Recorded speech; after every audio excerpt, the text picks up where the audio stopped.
Hey y'all, welcome back to the channel. In today's video, I'm going to be building a shelf for a client. It has to be a very special shelf to fit behind a door in their bathroom. I've never built a shelf quite like this before, so it'll be a learning experience for me, and I'll get paid a little bit to do it, so win-win. I got some lumber from the lumberyard. I'd never been to this lumberyard before, but they had some good stuff, and it wasn't that expensive. Pretty good price, better than I expected. I got some Baltic birch plywood and some poplar as like the fronts for the shelves, so that it would paint a little better and you wouldn't see any of the lines from the plywood. I didn't really feel like ripping a full sheet of plywood on my contractor's table saw, so I just put it on the floor and ripped it with a circular saw, which worked out really well. I have a couple battery powered circular saws, but I decided to go with my corded one because it had a better blade on it, and I didn't feel like switching my blade to a different saw, and it worked out good. So next I got set up to cut the plywood into the right dimensions to fit behind the door. I made it 3 3/4 inches thick, but the shelves are only 3.5 inches deep because there's going to be a 1/4 inch sheet on the back. So in total it'll be 3 3/4 inches deep, which is just enough so that it'll fit behind the door. So I cut my two side pieces at 3 3/4, and then a top piece, or then one more piece that'll be the center supports. So next I am cutting like a little dado on the side for the back panel to fit into. Been getting a lot of comments about using push sticks and whatnot. I got this micro jig thing because I got a lot of comments about using a push stick. I just feel more comfortable not using a push stick 99% of the time. If it's like less than 1.5 inches, then I feel okay. Then I feel like I obviously need to use a push stick, or I just push it until I get it most of the way through, and then I pull it the rest of the way through from the back. I don't know. I've been using a table saw for like 12 years now, or no, longer than that.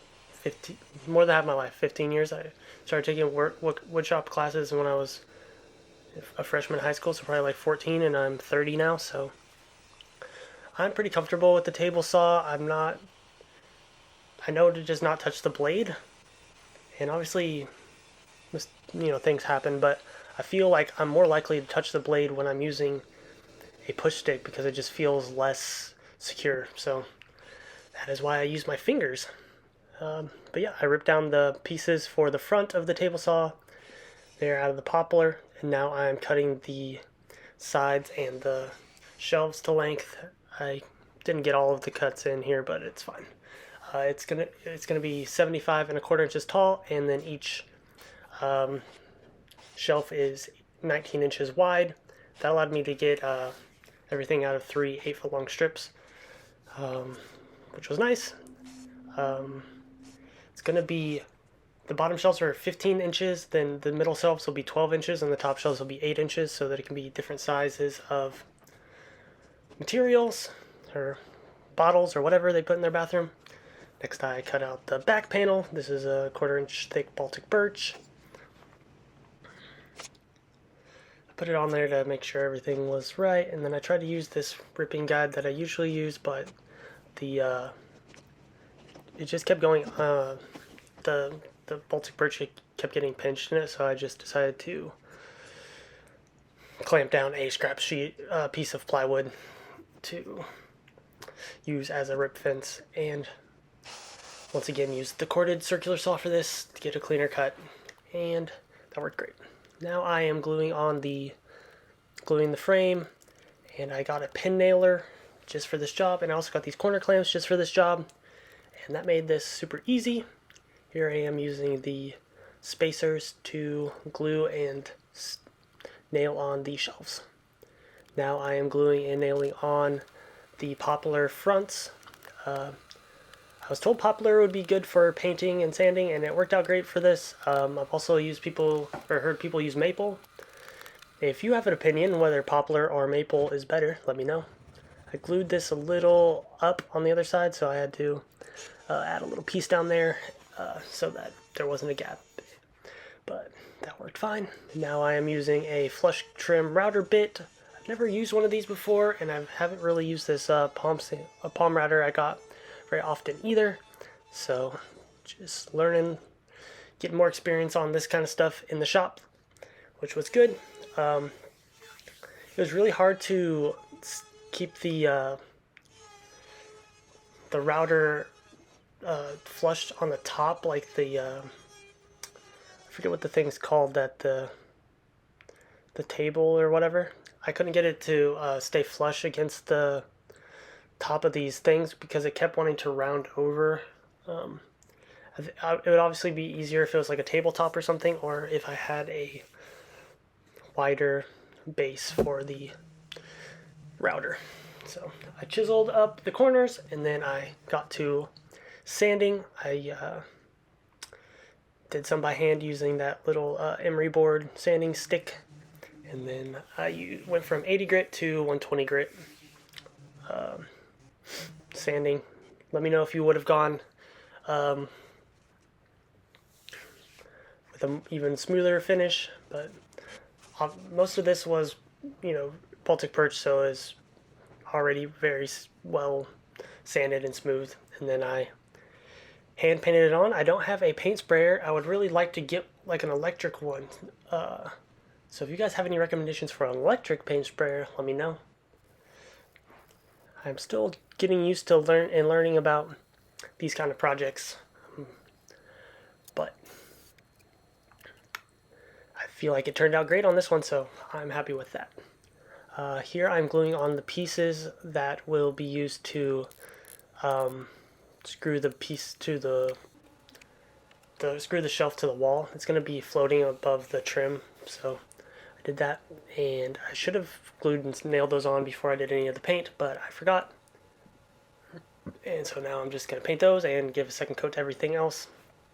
Total, this thing took like 4 coats, which was quite a few coats, but I mean, it's white paint, so it's going to keep showing through. But it ended up turning out good. I also sanded any drip spots or buildup in between the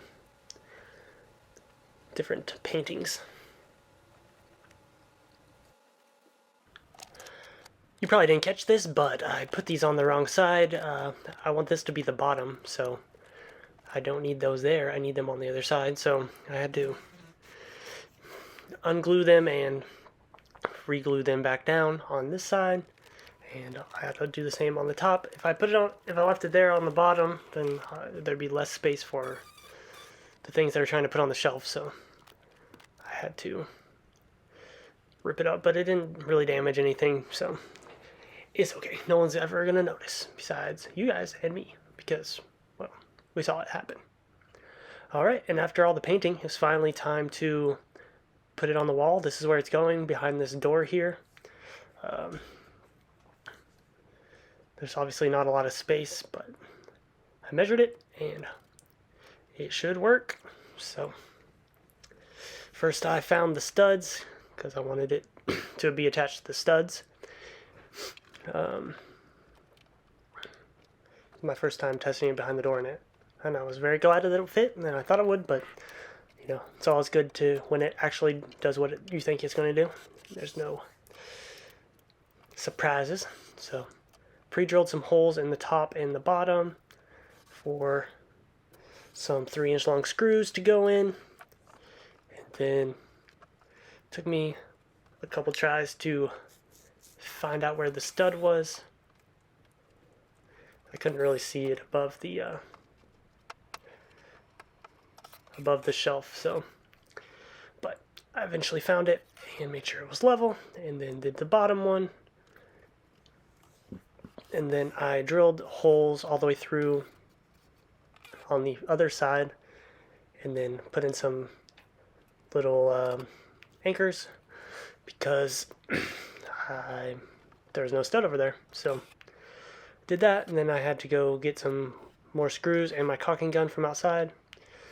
So I came back, put in the other screws, and set up the caulking gun. I really like using this electric caulking gun from Ryobi.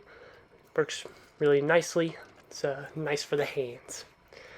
And that's it. I finally got the shelf built and up. This took me way longer than I thought it would, and I under budgeted, but I mean, I still made money, but it did take a really long time. I make way more money doing regular handyman stuff, but that's fine. Here it is with the door open, and you can't even see it behind there, which was perfect. And that's it. It's all done. I appreciate you watching. I hope you learned something. Make sure you subscribe and check out my other videos and follow me on TikTok and Instagram and Facebook and all that. Bye!